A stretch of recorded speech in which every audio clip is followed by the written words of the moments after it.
This heartwarming and whimsical story is told from the perspective of a floating house that exists only in dreams. I don't exist in the way other houses do. You will not find me on any map, nor will you stumble upon me by accident. I don't sit on solid ground, nor do I stay in one place. I drift through mist that curls like silver ribbons, over lakes so still they reflect constellations that do not exist, beneath skies that shift from lavender to deep indigo, where the sun and moon sometimes rise together, unsure of who should hold the sky. I float just beyond reality, where only dreamers can find me. And yet, sometimes, just sometimes, someone catches a glimpse of me in waking life. A tired traveler resting by the shore, a child staring out of a train window, a poet who has lost their words. They do not always know what they see, just a house floating above the water. But the moment they see me, something stirs inside them. That night, when they close their eyes, they dream of me. And when they wake, they remember just enough to know they must return, because I am a house for dreamers. The arrival, I never know who will arrive next. Some nights, I drift above endless oceans, my reflection shimmering in the waves below. Other times, I hover above wildflower meadows bathed in moonlight, the grass swaying in a wind that does not exist. I have floated above rooftops of silent cities, where golden streetlights flicker like beacons in forgotten places. Wherever I go, I wait. Not everyone can see me. Only those caught between wakefulness and dreams, those whose thoughts wander like I do. They do not seek me. I simply appear when the moment is right. And when they step through my door, they never remember how they got here. Some find me at the end of a hallway that was not there before, walking past 1,000 doors until one of them opens into my parlor, warm and flickering with firelight. Others arrive without ever taking a step, drifting gently down from the sky, as if carried by the breath of the wind, their bare feet landing on my porch without a sound.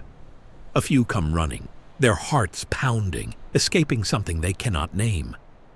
But as they reach my threshold, they slow. Because here the chase is over. Here they are safe.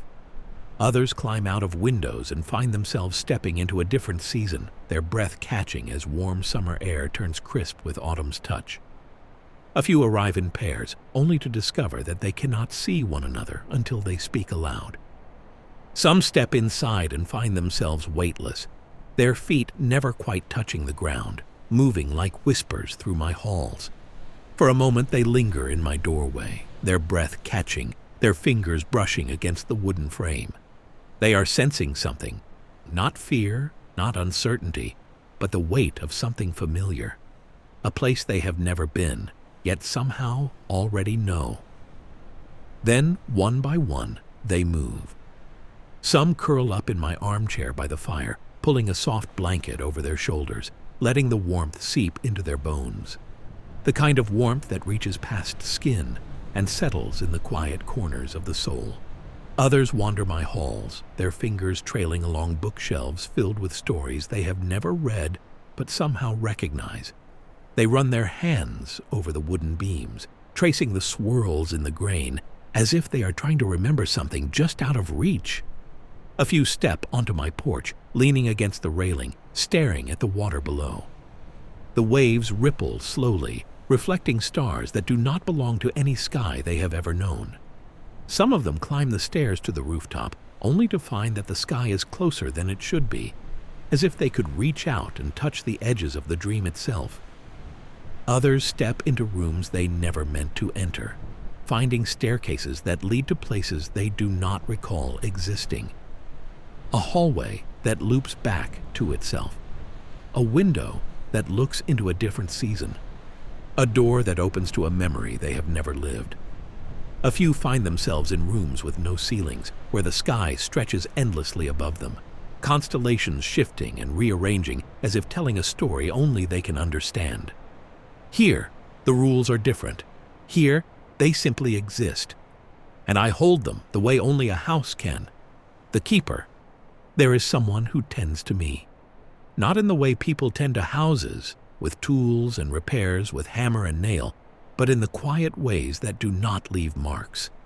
They do not remember when they arrived, only that they belong here now, in the same way that my walls, my windows, and my doors belong. I call them the keeper. The keeper does not walk. They move as if gravity does not quite know what to do with them.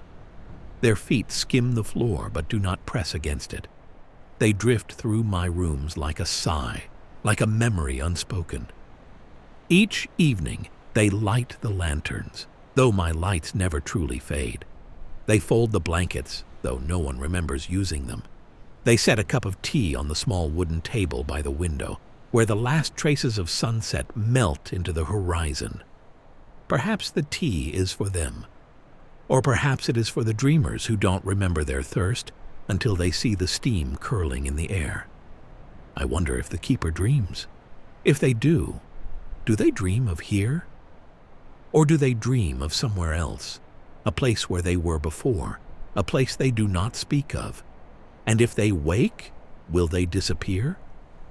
Some say that once, long ago, the keeper was a dreamer who chose never to leave. That they stayed so long that my walls remembered them, my floors kept their footsteps, my very being refused to let them go.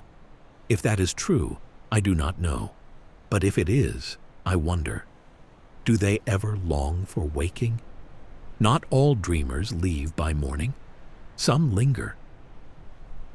A woman with hair the color of autumn leaves arrived one night, her eyes carrying the weight of memories too heavy to hold. She stepped onto my porch and did not cross the threshold immediately. Instead, she pressed her hand to the doorframe, as if listening for an answer she had not yet dared to ask. When she finally entered, she did not explore like the others. She sat in the chair by the window and gazed out at the endless stretch of water below. She did not move for a long time. I waited, as I always do. She stayed. Nights passed, though time does not follow the same rules here. She walked my halls, her footsteps soundless but certain. She read my books, her fingers tracing lines of poetry left by hands long gone. She poured tea from a kettle that was always warm, though I never saw her drink. When she finally left, she whispered something to the keeper. I did not hear what she said, but the keeper nodded, and the woman vanished like mist dissolving into morning. Sometimes I think I still hear her voice, woven into the hush of my halls. There are rooms within me that even I do not fully understand. A door appears where there was none before, only to vanish when no one is looking. A mirror reflects not the dreamer, but someone else entirely, a stranger with familiar eyes. A staircase spirals upward into infinity, yet always brings the climber back to where they started. A young boy once opened a door and found a room filled with clocks, hundreds of them ticking softly, all set to different times. He wandered among them, touching the hands of each one, watching as they spun backward, forward, sometimes stopping altogether. When he left the room and closed the door, it was gone. Later, the keeper found a note on the windowsill, a child's handwriting, uneven and hurried. On the note was written, "I think I was here before." The keeper has never spoken, not to me, not to the dreamers, not even to themselves. But I feel them thinking, feel their silent presence in every fold of my being. There are nights when I sense a longing in them, a quiet ache, as if something is missing, as if they too are waiting for something they cannot name. Once, a dreamer, a man with silver in his hair and sorrow in his heart, paused in the kitchen and looked at the keeper as if he recognized them. "I know you," he murmured, his fingers curling around the edge of the table. The keeper did not respond, but for the first time, I saw them hesitate. The man reached into his pocket and pulled out a key, a small, simple thing, its metal worn smooth with age. He placed it on the table and pushed it toward the keeper. "For when you're ready," he said. Then he turned, walked to the door, and disappeared into waking. The keeper did not move for a long time. The key is still there, waiting. Some dreamers leave behind more than echoes. Some leave words.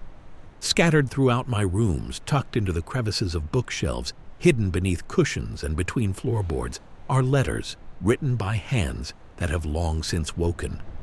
Some are messages to themselves. Others are addressed to no one in particular. One is written in delicate script, ink smudged as if by hurried fingers. If I wake up, will I remember this place? Or will it fade like all my other dreams? Another scrawled hastily on the back of a book page. I found a door last night that wasn't there before. It led to the stars. Make sure to check it again next time. Some letters are never found. Others wait, patient as the house itself, for the right dreamer to stumble upon them. They always leave, in the end, one way or another. One moment, they are here, wrapped in a blanket, their hands curled around a cup of tea that never goes cold. The next, they are waking in their own beds, in a world that feels just a little bit different. They do not remember the details of their visit, not fully. My walls fade from their mind like mist unraveling in the morning light. But they remember the feeling, a warmth in their chest, a quiet, lingering thought that somewhere, just beyond the edge of the world, there is a house floating above the water, waiting for them. And if they ever need me again, if they ever find themselves lost in thought, staring at the horizon or tracing patterns in the dust of an old book, they might see me again, just for a moment, just out of the corner of their eye. Perhaps you will find me one day. Perhaps you already have.